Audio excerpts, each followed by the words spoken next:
Please subscribe Tito Manny Vlog.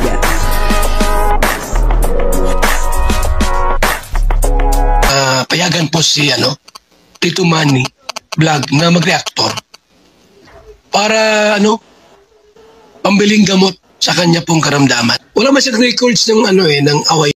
Grabe po, no? Parang ngayon lang nagkita etong si Krista at saka si Mikoy. Talagang masaya po sila, kapag sila po ay nagkikita. At dito po ay talagang makikita po natin kung gaano po kasaya etong dalawa. At ito po pala ang lambingan ng dalawang ito. Papanoorin po natin yung video at syempre bibigyan po natin yan ng konting reaction.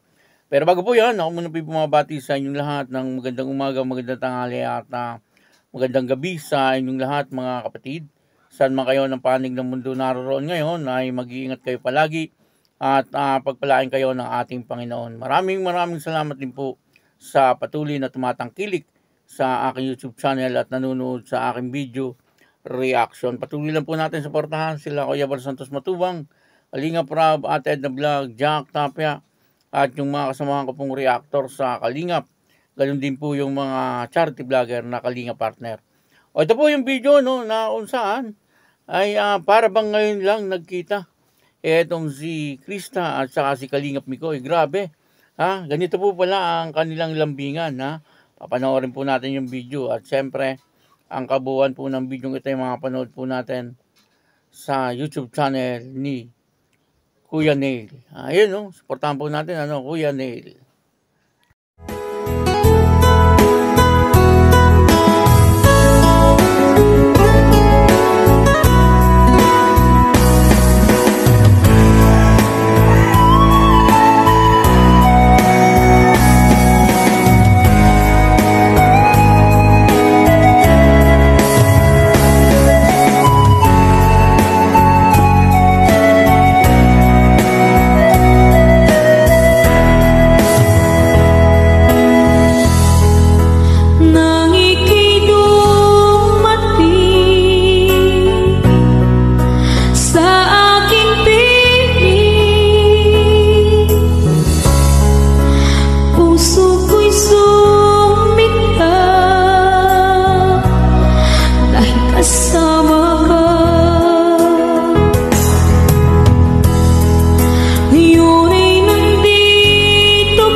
Sobrang saya,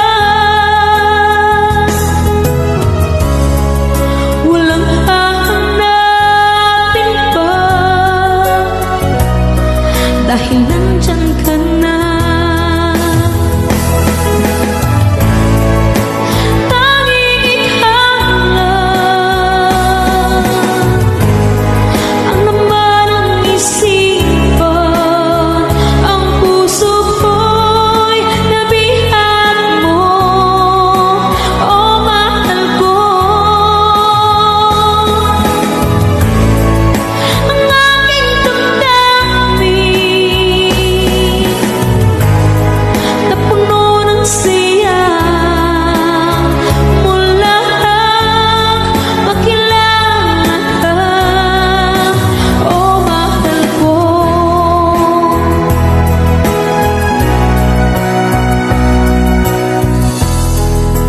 Ang pag-ibig ko ay iyong-iyo. Nakita po natin kung paano po maglambingan etong si Krista at saka si Kalingap Mikoy. May kasamang parang sipaan. Parang kulitan. Ganun po ang lambingan ng dalawang ito. Ganun po ang kanilang ginagawa kapag po nasasabik sa bawat isa. Medyo kakaiba etong dalawang ito. Pero nakakatuwa po yung kanilang ginagawa. Yun naman ay bilang tandem or partner o para bang bunsong kapatid ni Mikoy etong si Krista. Yun po ang pagkakaintindi ko. Pero siyempre iba din naman po yung pagkakaintindi nyo. Kasi sa vlog, ang sabi po ng iba, para po daw may gusto itong si Kalingap Mikoy dito po kay Krista, no? At si Krista naman ay napapalapit na ang loob dito kay Kalingap Mikoy. Ano po, baka sa ano lang 'yon, teleserye. Ano, pero sa tunay na buhay, kasi practice po ito eh. Ano, baka po sa tunay na buhay, ano, pagka hindi po binablog, ay wala naman po sigurong ganun. Ano po, kumbaga ay talagang malapit lang po talaga sila sa isa't isa. Ano. Siguro, pagka po umidad si Krista ng mga 20 years old, sabi nga ni Kalingap Mikoy, ay baka ano, baka ligawan na po ni Kalingap Mikoy. Ano po, pero siyempre, depende rin po yan kay Krista. Ano po, kung siya ay magpapaligaw dito kay Kalingap Mikoy. Sabi po ng iba, mahirap daw pong tanggihan. Etong si Kalingap Mikoy, ano, pag nililigawan. Kasi pogi daw po no. Yun po ang sabi ng iba nagko-comment, talagang sila ay hangang-hanga, no, sa kagwapuhan po ni Kalingap Mikoy. Pero siyempre, kanya-kanya lang pong panlasa yan. Ano, hindi po natin alam si Krista, no, kung ano din po ang tingin niya kay Kalingap Mikoy. Pero sa tingin ko naman, ay nagagapuhan din itong si Krista kay Kalingap Mikoy. Ano, kaya lang siyempre sa mga kilos ay batang-bata pa po talaga.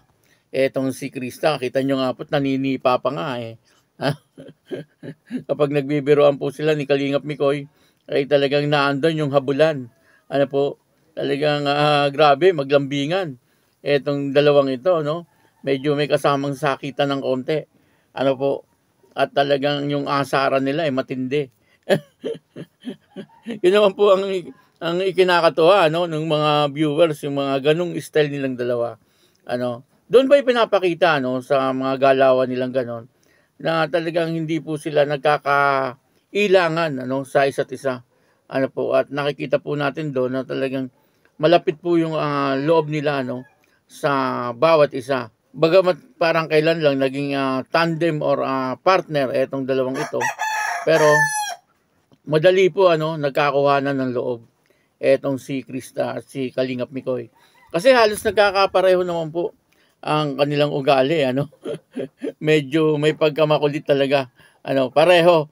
Ano po, at etong si Krista ay medyo nag-a-adjust siya ng konti, no, kay Kalingap Mikoy. At eto naman si Kalingap Mikoy ay ganun din, ano, kasi medyo may edad siya ng konti kay Krista, kaya siyempre ay sinasakyan din ni Kalingap Mikoy, ano, kung ano po yung mga trip ni Krista, no. Kaya kumbaga ay talagang nagkakakuhanan sila, no. Kumbaga kuhang-kuha ni Kalingap Mikoy yung kiliti ni Krista, at si Krista naman ay ganun din kay Kalingap Mikoy. Ano?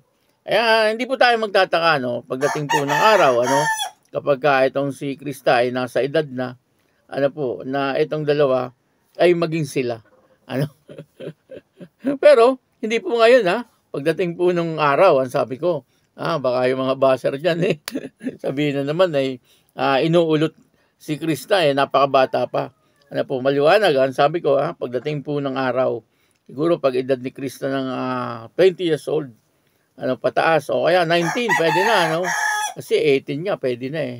Ano po, dito ay nakita po natin, ano, kung paano po maglambingan itong dalawang ito.